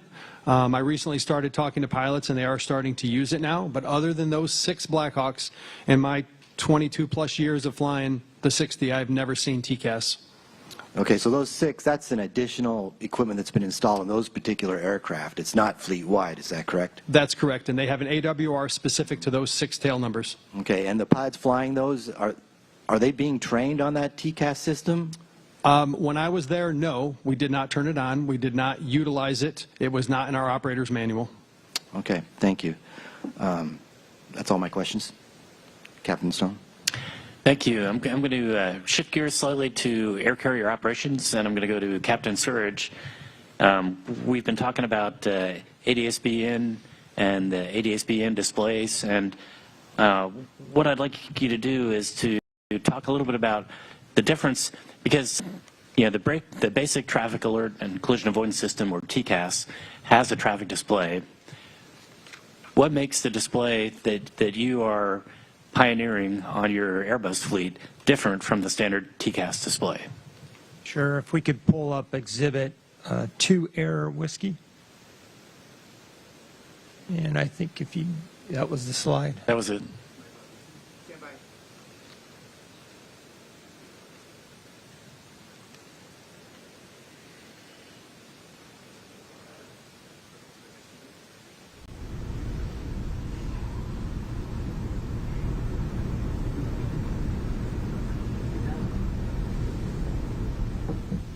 Thank you.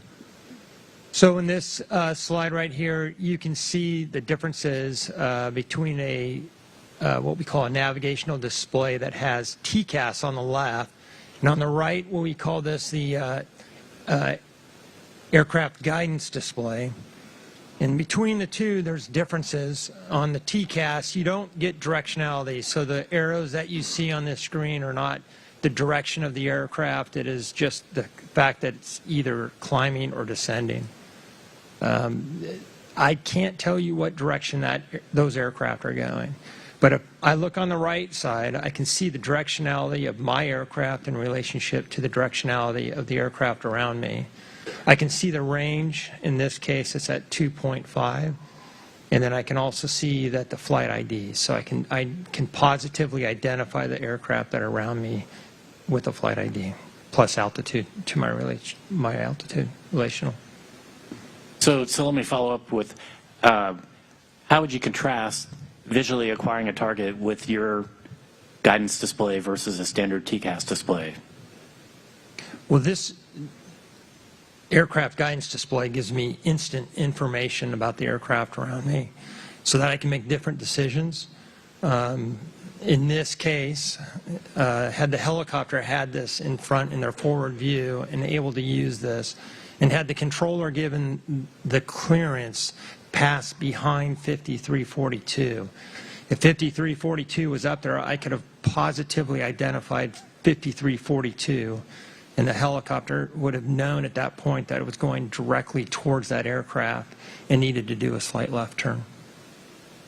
And you could say the same thing for the aircraft. If they had this display, they would instantly know that the traffic was headed straight for them, as opposed to out in front of them somewhere. Is that?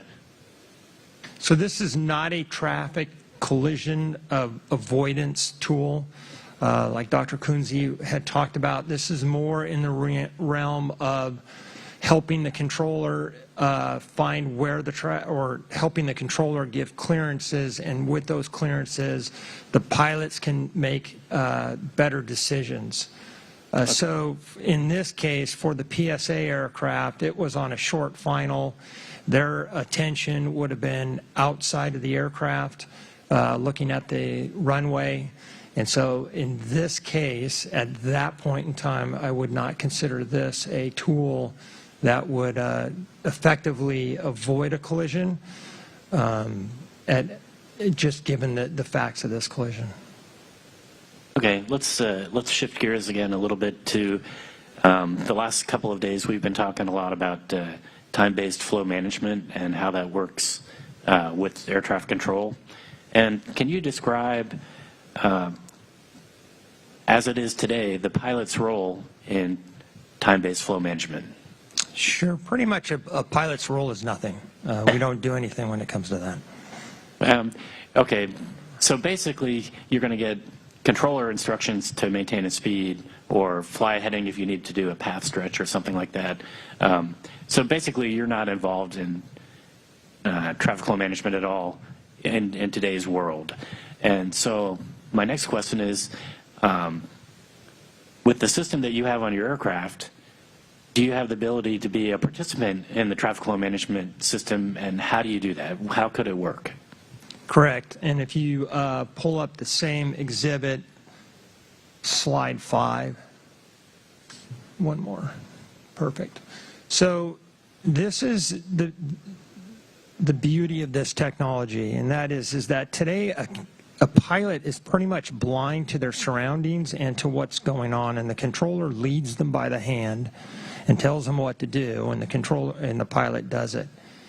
In this system, now the pilot becomes engaged with what the controller actually wants, and because of that, you can achieve spacing goals that you cannot achieve with TBFM alone. So if you look at the slides on the left, you'll see the top slide, it says 4 non-IM aircraft. Those aircraft were coming into Phoenix, Arizona on the trial that we performed between American and the FAA. And you can see the spacing in those aircraft. And then if you go to the second slide and you look on the left side, you can see those 3 aircraft as they went down the Eagle arrival.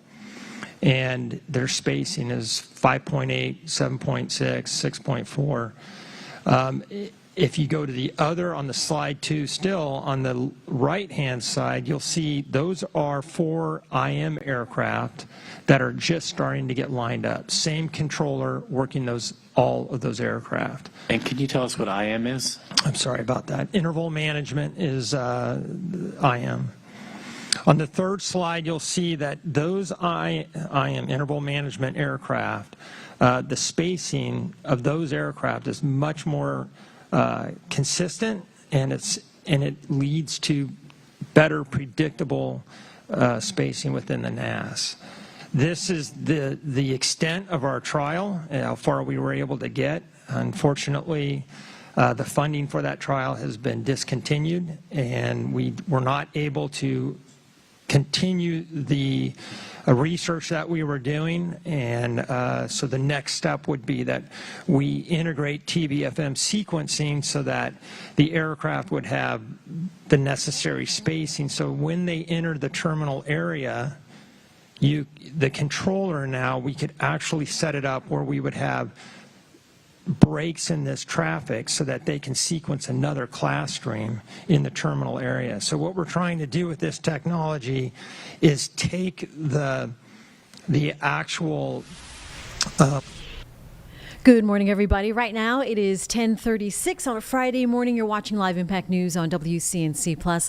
I'm Jane Monreal, and we've been listening in to day 3 of the NTSB hearing on that deadly DCA collision, the third of 3 days for that investigative hearing. We'll get you back to that, as well as the SpaceX Crew 11 launch. Hopefully, they can launch today from Cape Canaveral. That, by the way, is on our secondary channel here on the WCNC Plus app if you want to monitor that as well.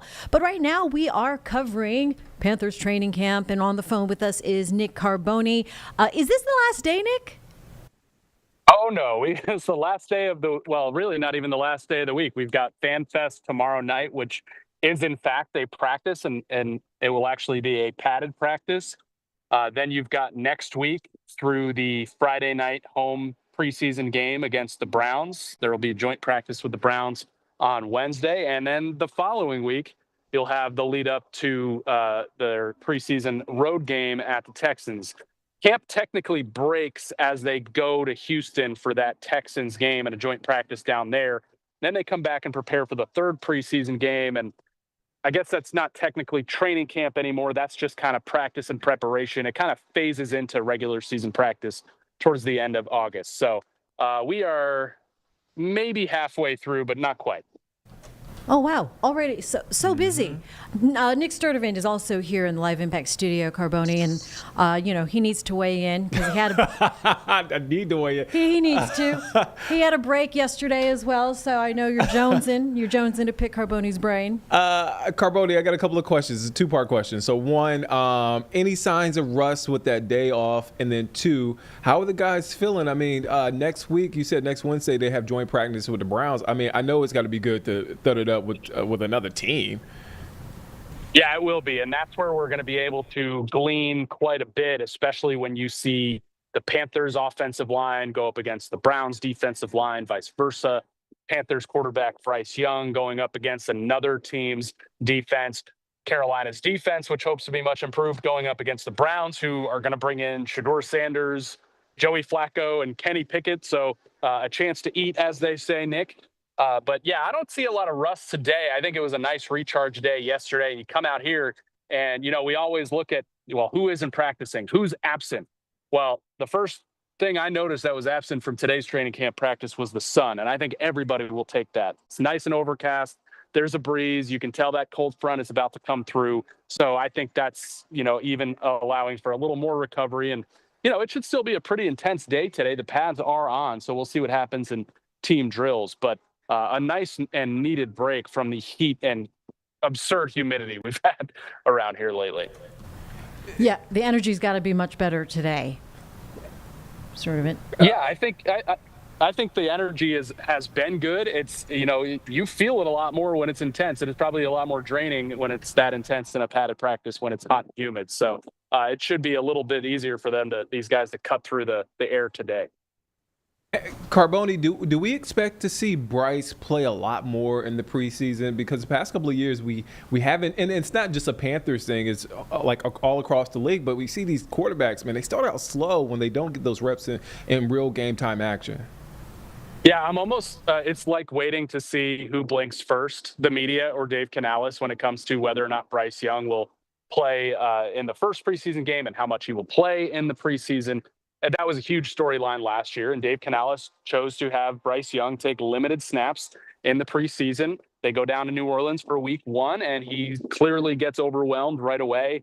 That spirals out of control into a poor week 2 performance, and then all of a sudden he's benched, and it takes him a while to get that confidence back towards the end of the season that where he obviously finished strong. So we're still not sure of Canales' strategy on that. They've got joint practices against Cleveland here next week, and then at Houston the following week ahead of the preseason games against those teams.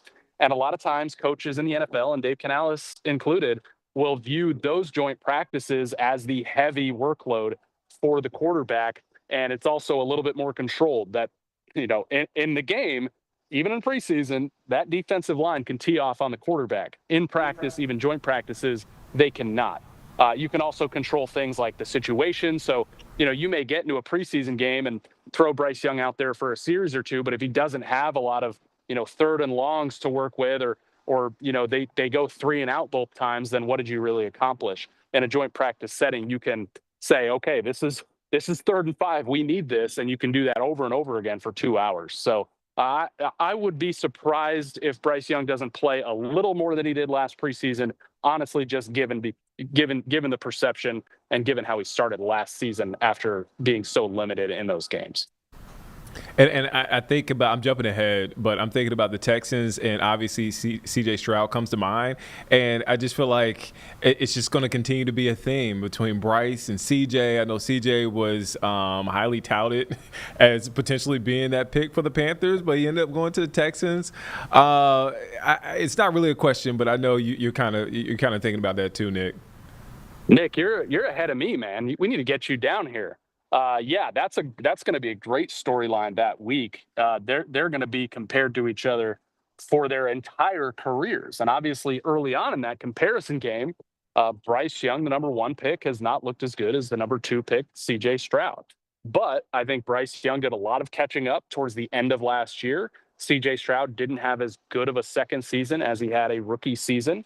And, you look at the team environments for both, too. I think Houston was a lot better set up for a rookie quarterback to come in than Carolina was. So that could be evening out as well now that we're in year 2 under Dave Canales, and they've added some more pieces around Bryce Young, like Tetairoa McMillan in the first round. Man, non-Panthers related. So you guys, I got the origin story of Carboni as a Patriots fan, and pretty cool story. Nick, I don't know if you want to go into that story. I just thought it was pretty cool. I didn't know if you want to share. Oh yeah, no. So grew up in New England, so kind of in Connecticut. So you're basically equidistant between New York City and Boston. And Dad was a huge Giants fan. I mean, there's pictures of me as a young guy with Giants stuff all over. And then I remember, this is how I remember it. We were going to go to a Giants training camp practice. I think they were probably in Albany, New York. And for whatever reason, maybe Dad looked in the paper and said, oh, the timing doesn't work, or the weather's not good up there, or they've moved practice or whatever. He saw that there was practice for the Patriots at Bryant University in Rhode Island, which was maybe even a little closer to us. So we went up there. I saw my hero at the time, Drew Bledsoe. In fact, got his autograph right next to his red Porsche 911. It's funny the things you remember from when you're a kid. And that was it for me. Got that Drew Bledsoe jersey on and rooted for the Patriots. So I was a Patriots fan before Tom Brady. So, no bandwagon here.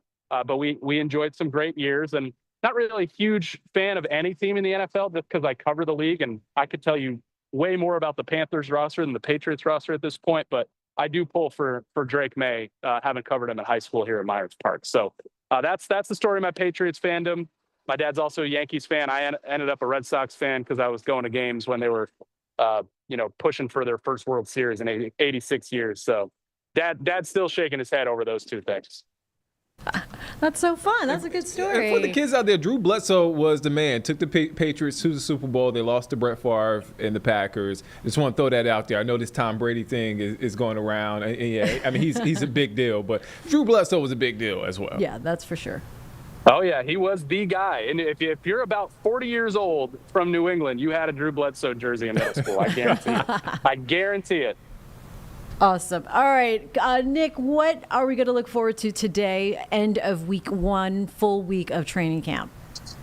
Yeah, so pads are on today, which I wasn't sure about because it sounds like they will have a padded practice tomorrow for FanFest, which is great for the fans who have not been able to reach out and see and touch their favorite players all training camp. And to have it not be just kind of a light day, to have it be a padded practice day where you're going to see a lot of one-on-one drills and a lot of trash talk and Bryce Young, going up against the defense. Like, that's going to be really fun for tomorrow. We should see some of that today as well. So looking forward to that. It's been a couple of weeks here in training camp, and we still have not talked to rookie receiver Tetairoa McMillan. I think the Hunter Renfrow story, deservedly so, kind of carried all of the headlines for the first week or so, but McMillan has really broken out in a big way. He is making one-handed catches like it's nothing out here. He made one the other day. We just saw him make one and a drill today. So we are going to hear from McMillan for the first time. I mean, there's a lot of expectations for him externally and internally.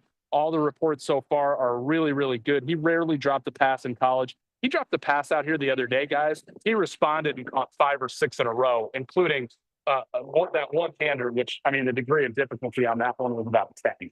So excited to hear from him. I've got a one-on-one with Corey Thornton, who a lot of Panthers fans probably don't know yet.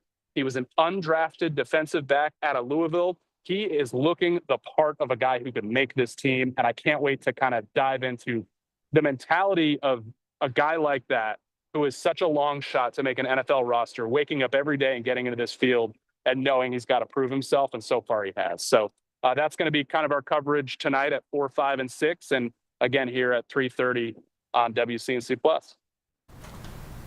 Awesome. We're looking forward to all of that. What a great story with Corey. All right, Nick Carboni, thank you so much. That was fun. You got it, guys. Thank you, guys. All right.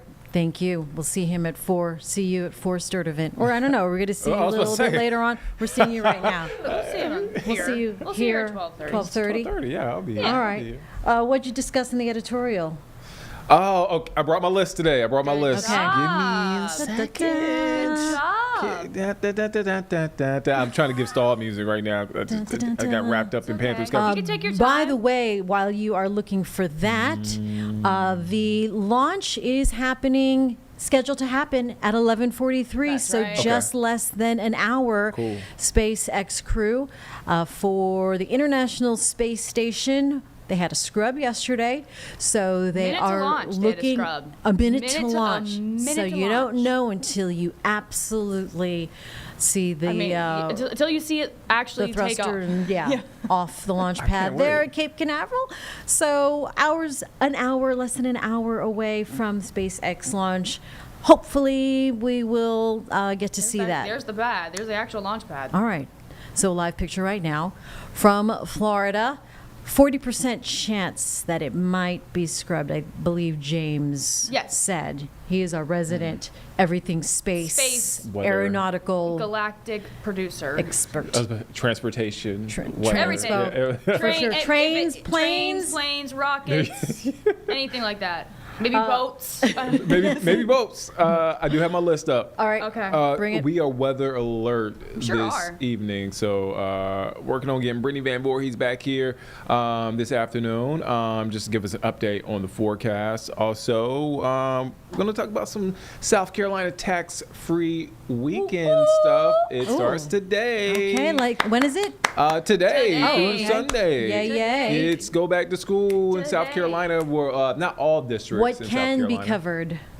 That's the important thing. You can't just get Clothes, Okay. like things you need for school. Pretty much supplies. everything. Yeah, I Okay. mean, Yeah. You can't get know. computers. Yeah, you can. Yeah, Oh, okay. yeah. Like, if you need like bed sheets and stuff for like dorms, Dorms? and Yeah. things like Oh, that. Yeah, very it's a lot. good. It's a lot more than you think. There's some things you can't get, but Jane, you might have to make it's a that hefty trip. list. Oh my. Well, tell me to shop. Okay. I'm not going to put up a fight. Also, we're following up on the veto overridden on a North Carolina energy bill. So Julie Kay is going to join us on the stream in the studio, and that's I forgot.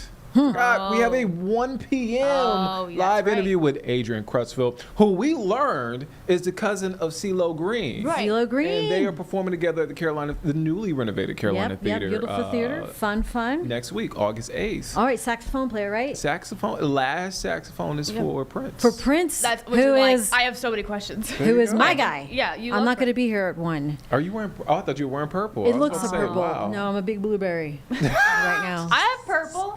Marlene has purple on. She knew. Would he So- play? Okay, I don't know. I don't know if he's taking song I requests. don't know. But it's he has Charlotte ties. He lives here in Charlotte, so I think he had a show in Minnesota recently. So he is in transit, Prince I country, believe. Minnesota. Yeah, Okay. Minnesota. Yeah, so he's. I can't wait to talk to him. Awesome. Yeah. CeeLo was great earlier this week. We had Oh that my interview God. up Oh, I on, heard that on our was website. awesome. Awesome interview with That was CeeLo. a treat. All right, fun. Well, Fun, that'll fun, be a fun. good afternoon for Friday. Here, back here, the Live Impact Studio. We will leave you with back to the coverage for the Crew 11 launch, SpaceX launch, hopefully going to the International Space Station in less than an hour. Let's listen into NASA's coverage right now. This is live on Live Impact News on WCNC Plus. Just wondered what that was like. But what was the singular most interesting thing you saw? So this last time, it was the difference between looking out the cupola 6 years ago and looking out the cupola now. It was nighttime where the sun's getting ready to rise.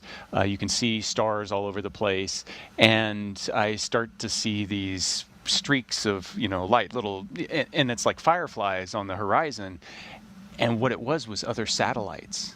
So in the 6 years, there's been so many satellites added to space that now it's easy to see the sun reflect off those satellites as you're coming up over sunrise, and you start to get this sense of just how congested space really is, and how important it is to keep track of all that stuff. Absolutely. Yeah, and so that is it's critical, and there's a connection there, with the Space Force. We're right here co-located to launch launch into space, and we rely on each other, but then also to keep the station safe. The Space Force is doing its job as well. Absolutely, the 45th Space Wing tracking all of the assets in space. Well, we love hearing from you, so keep those questions coming. Just hit us up on Facebook, X, YouTube, or Twitch with the hashtag AskNASA, and we'll get to yours live.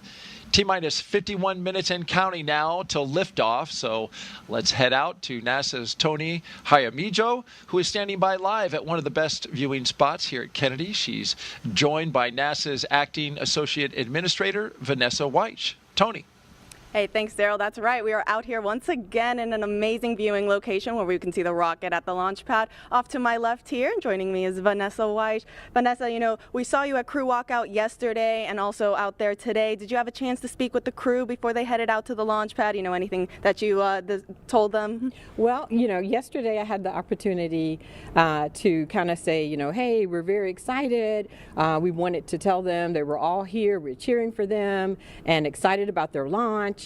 And so that was very exciting on yesterday. And then today we got up and we did it again. And we told them, yes, that we're very excited for them, each and every one of them, and just wish them well. I did have the opportunity to speak with them, let's see, 2 days ago, and to speak with them more in a setting where we could talk and talk about the mission that was coming up. Each and every one of them are excited about their mission in different ways, the experiments that they'll have to do, and they're excited about getting to the International Space Station, what they'll do at the International Space Station, the science experiments, the technology, and looking forward to them. They'll be the crew that will be on orbit as we celebrate 25 years of having continuous presence off of the Earth. And so that'll be great. And then they'll also probably be there when we start our celebrations here in the United States of our 250th birthday of the United States. So a very exciting time for this particular crew. Absolutely. We are all very excited for them to go to station, hoping that that happens today. You know, Crew 11 will mark the 12th human spaceflight for SpaceX under NASA's Commercial Crew Program. Can you tell us a little bit more about the significance of maintaining that human presence in space? Yeah, so you know, we're really great partners that we have with SpaceX and them being able to get our crew members to the International Space Station. And right now, today, you know, we're working together off the planet, building towards what we're going to be doing, furthering our LEO economy. So as we continue on doing our experiments on the International Space Station, we're also looking at follow-on space stations. And so working together as internationals, as our industry partners on those further new commercial space stations, and then all of the things that we're learning is helping us as we prepare for Artemis. And so with the Artemis missions, we need everyone, all hands on deck. We'll be working together as we go. Right now, we're planning for Artemis 2, and I think you know, right here at the Kennedy Space Center, right now, we have our astronauts today. They're still here. They're doing their training for Artemis 2. But their first flight, they'll go and they would do a flyby of the moon, and then next up is landing on the moon. So we're excited that all of us get to work on this together. Our international partners, our industry partners, academia, NASA, we're working on this as one team. Vanessa, thank you so much for joining us. Now we'll send it back to our team in Hawthorne. Thanks, Tony. Falcon 9 is the first orbital-class rocket that is capable of reflight. Together, Falcon 9 and Falcon Heavy have completed more than 520 launches and over 449 reflights. And today, the booster will be attempting to make the last landing at Landing Zone 1, which is just down the coast from NASA's Kennedy Space Center in Florida. Rapid reusability drastically is the key innovation that is making space more accessible. While today's booster is on its third trip to space after most recently supporting AX-4, the fourth private astronaut mission to the International Space Station, we're working towards qualifying our fleet of Falcon boosters and fairings to support 40 missions each. And if you want to keep track, we're currently at 29 flights of a single Falcon booster. This same spirit of continuous iteration and innovation does not stop with Falcon 9. NASA awarded SpaceX a contract to develop the US Deorbit vehicle, a modified Dragon designed to guide the space station through a controlled re-entry into Earth's atmosphere.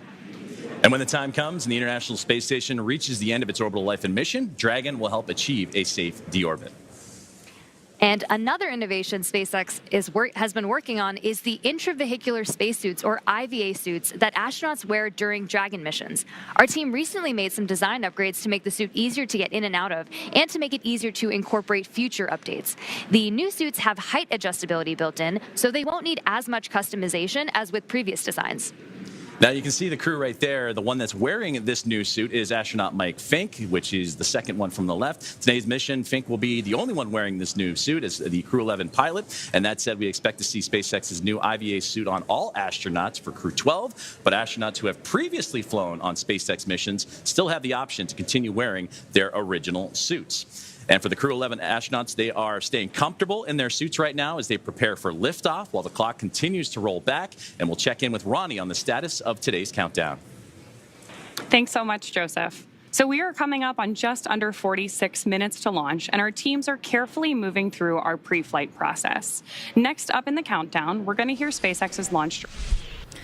All right, time right now, 10:58, just about 11 o'clock. Again, you can watch the coverage here on NASA and the SpaceX Crew X-11 launch. Hopefully, they will get to launch at 11:43, so in less than an hour, and head off to the International Space Station. That coverage continues on our secondary channel here on WCNC+. We thank you for watching. Nick Sturdivant is up at 12:30, and Charlotte Today is up next. Thanks, and have a great day.